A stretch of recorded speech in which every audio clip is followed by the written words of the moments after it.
families. So as you're aware, we were abducted in Tanzania by Tanzanian security forces, and we were tortured. So when I came back to the country, I said that I will not speak until Agather is found. And Agather was found, and we're happy that she's back and alive, and she's here. And I said we'll share what happened to us. So when I went to Tanzania on July 18th. May 18th. Yeah, May 18th. I went to Tanzania on May 18th. We were going there as activists to attend to Ndolisi's hearing, which was supposed to happen on Monday the 19th.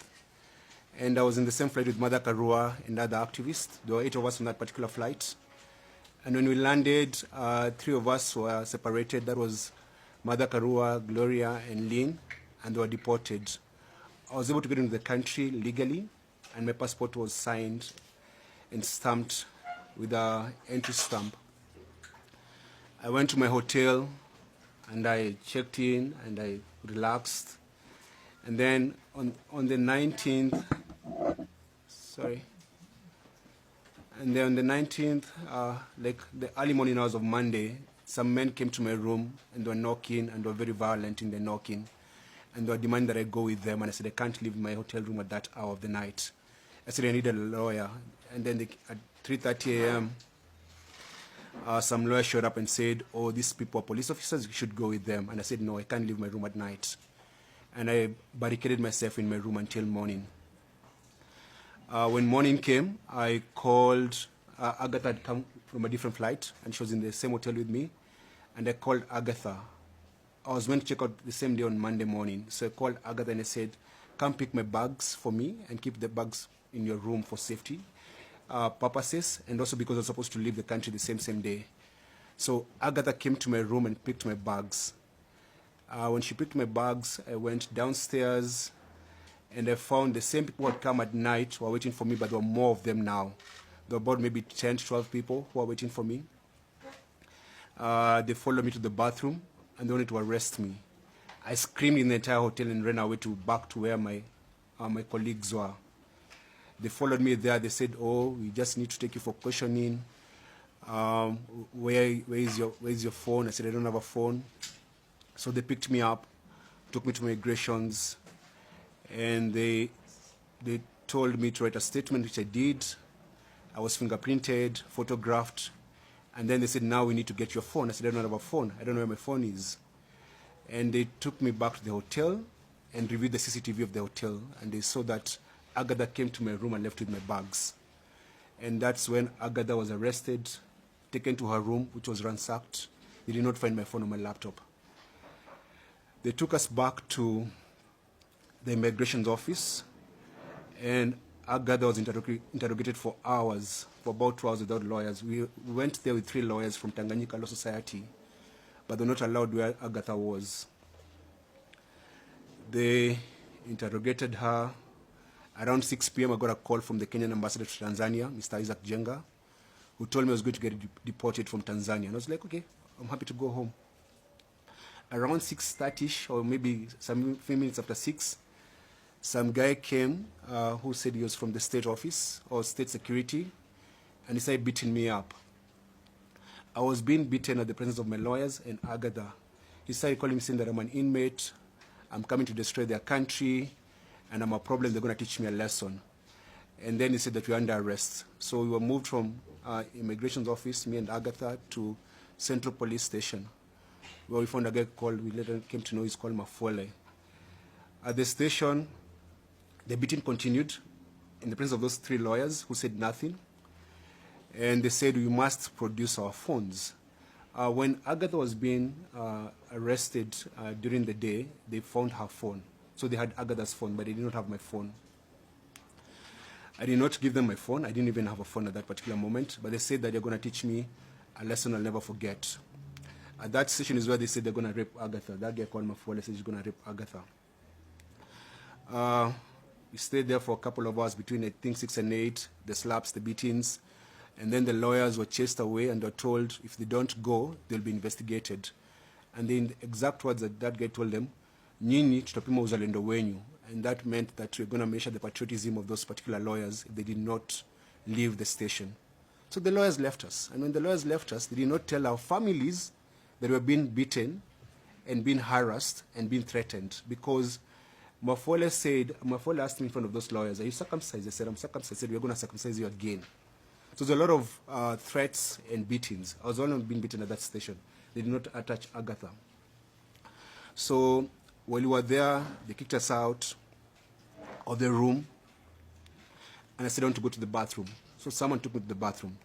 The young man who took me to the bathroom told me, these guys are going to hurt you, and they're going to hurt you so bad. Give them your phone. I said, I don't have my phone. And my fear was, because we had gone to Uganda, Tanzania rather, with many other activists, and if I lose my phone, or if they get my phone, they get hold of everyone that I was talking to in the country. So I could not give it my phone or my laptop. So I went back when I went back I went to the bathroom, came back, and we were told to wait outside. Mafole made a phone call to someone, and a few minutes later, some guys came, 6 or 7 of them, very mean-looking people with one lady. It was at, Dar es Salaam is very hot, but they all wearing half jackets, and the smelling of alcohol. They looked so evil. So when we went to the central police station, there was a staircase on this side, so we came in through this staircase, but where we were, there was another private staircase, so they took us out with. They took us downstairs to the car, and we were blindfolded and handcuffed on the back. And it was a white Land Cruiser. At the back, there were like a lot of sticks and a lot of fake number, like a number of number plates in that car. The guy across me had an AK-47. They were all in civilian clothes. So Agather sat. It was a Land Cruiser. Agather sat this seat. I was this other side, in a face me position. And then they drove off. Then they took us, drove for about 20 minutes. Then they took us to a building.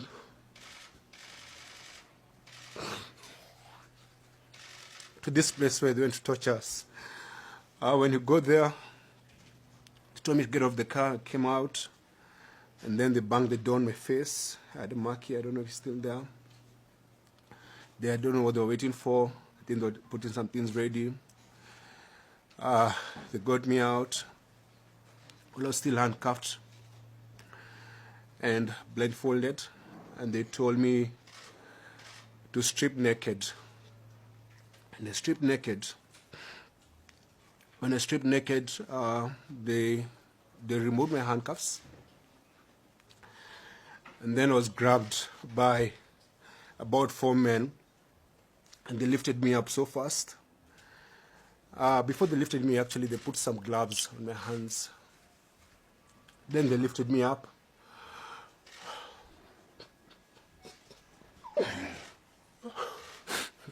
They lifted me up and tied me upside down. There's a photo I saw online about what they did to us. It's in my bag. We can distribute when I'm done talking.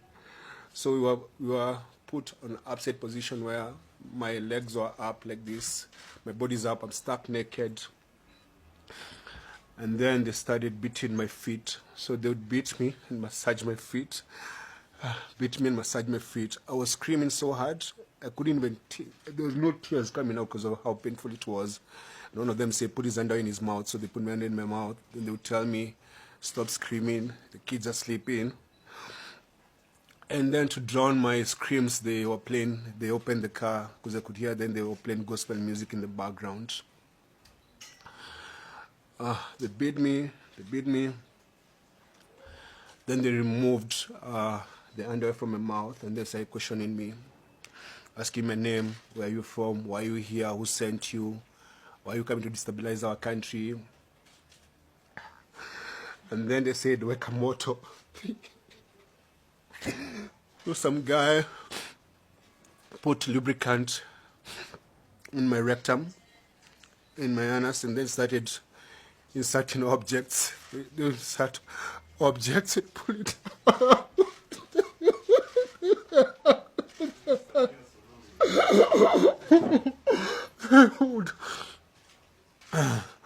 Dude, it's okay.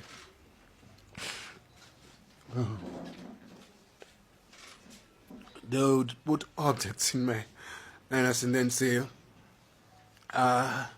say you're feeling nice, say you're feeling good. Then you say Asante Samia, Asante Samia. So I say Asante to their president. Then they'll push hard and then pull it out again.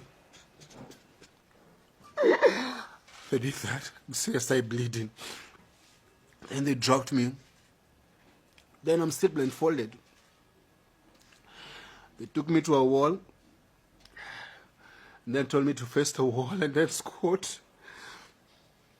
Then a man came and was putting his fingers in my anus and then saying that, say you're feeling nice, say you're feeling good, say Asante Samia. And then they would do that. And then they would do that.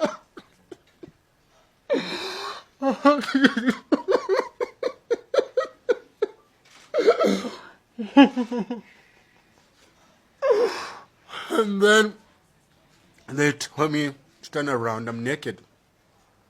So all this time they're telling me they're recording everything they're doing to us, or rather they're doing to me. So they're recording this. They're teaching me a lesson. So I'm stuck naked. They turn me around, say your name, your wife's name, your kid's name, where do you live, where do they go to school. I'm naked. And they removed the blindfold and said, now, so when I'm answering these questions, when I turn around,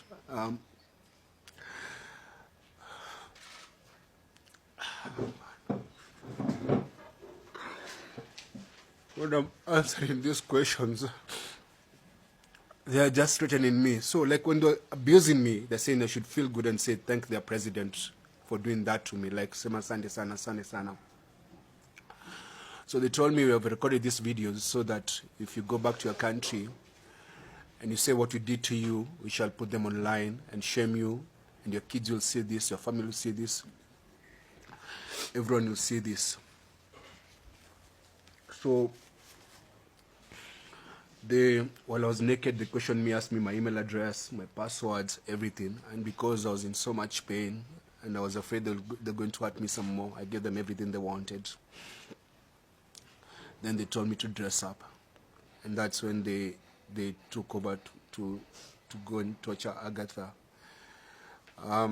They put back the blindfold, told me to dress up. I dressed up, put back the blindfold, and then left me on the ground.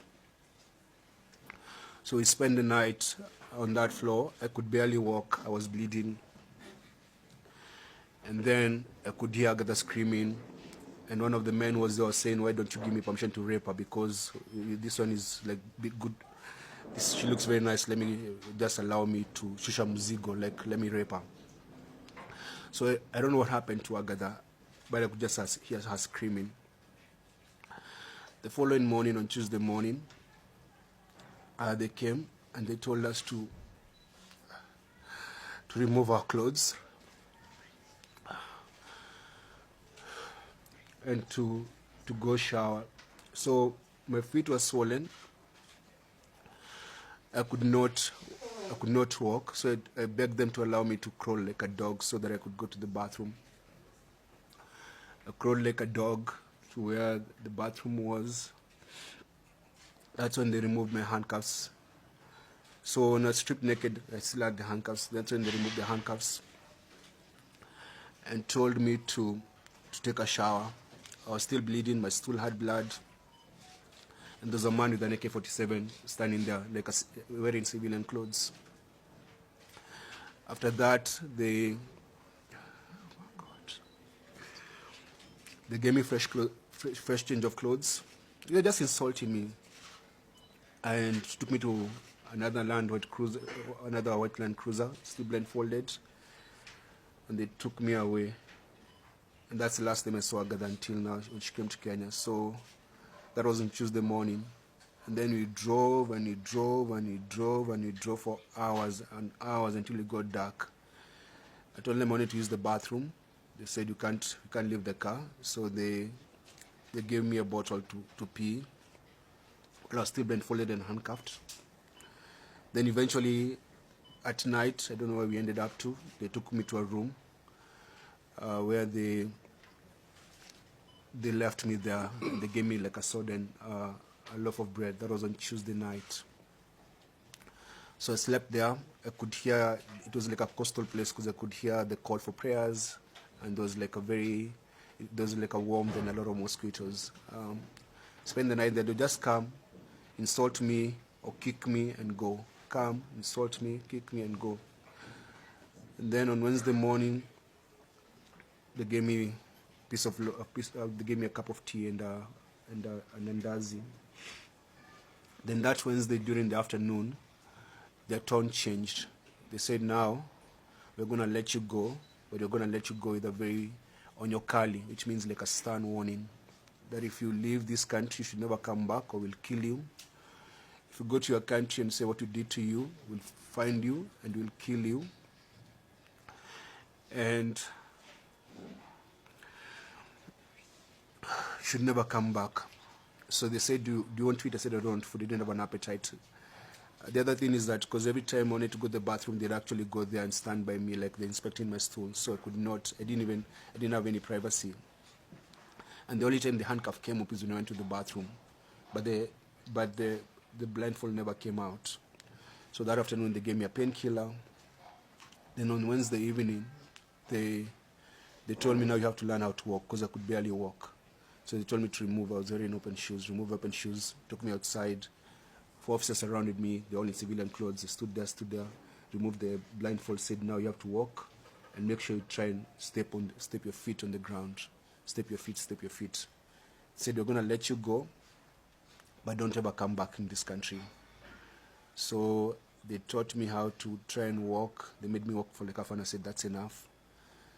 And then the following morning, on Thursday morning, they woke me up so early, maybe around 4:35 a.m. They put my things in the car, put me in the car, and then drove for like an hour, stopped briefly, and then when they stopped briefly, they spoke outside, then drove again, then stopped again, then told me, you're going to drop whatever you're going to drop. You don't open your eyes, don't turn back, don't look at us until you leave. So they told me, lala chini. They kicked me out, slept there on the floor, on the side of the road.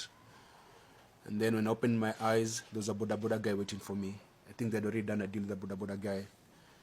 That boda boda guy drove me to the border, which I learned was the Horo border, the Tanzania-Kenya border. When they released me, they gave me 20,000 Tanzanian shillings and 400 Kenya shillings. They said, that's your transport. And so at the border, I got someone who helped me push my bag, and I gave them the money, the 20,000 Tanzanian shillings. And then he helped me cross over. Then I used the money to take a border and call my wife. When we went to Tanzania, we went there as friends of Tundu Lissu and friends of Tanzanians. I'm an East African, I have an East African passport, and I'm allowed to travel freely within the region, because that's the deal we are. Like we're a regional bloc. I did not go to that country legally, and I did not commit a crime. And that's why they did not take me to any court. So I was able to come back to this country. But when I came back, and when I go to the airport here in Nairobi, I asked the Ministry of Foreign Affairs, and which is the same thing that I'm asking today. I said I was going to the hospital, and I wanted my medical report to be public of what they did to us. And I'm going to share the medical report today, and it's going to be circulated. Because I'd like the world to know of the very heinous things they did to us, to break us. And they did that to silence us and put fear on us. And it's something that we learned, that most Tanzanian activists go through similar things. They arrest you, and they take you through sexual torture and tell you if you speak, you're going to humiliate you to your family and all that. And it's what they did to us is, it breaks me. I'm not the same, but I know I'm going to heal.